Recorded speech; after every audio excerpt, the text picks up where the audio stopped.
No idea what any of this means?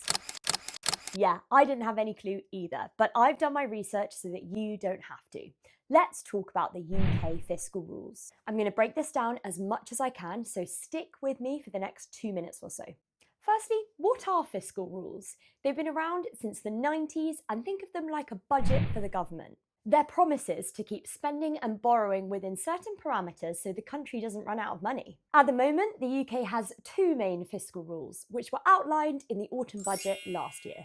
Rule 1. The government's everyday spending on things like schools, the NHS, welfare, defence shouldn't cost any more than the income it receives through things like taxes. Ideally, it should be in surplus, but if they are in deficit, then that deficit can't be more than 0.5% over the country's total income, i.e. its GDP. Rule 2. The government's overall debt should be shrinking when expressed as a percentage of overall GDP. And both of these rules need to be met by the tax year 2028/29.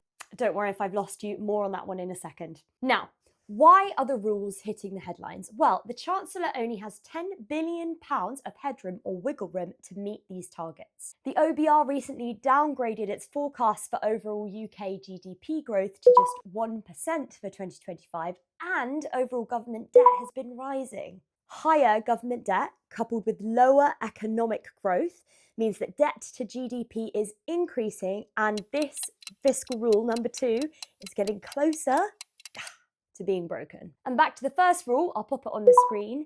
Many are suggesting, in order for this one not to be broken too, that tax rises will need to be enacted in the autumn budget. So, all eyes will be on Rachel Reeves on the 26th of November.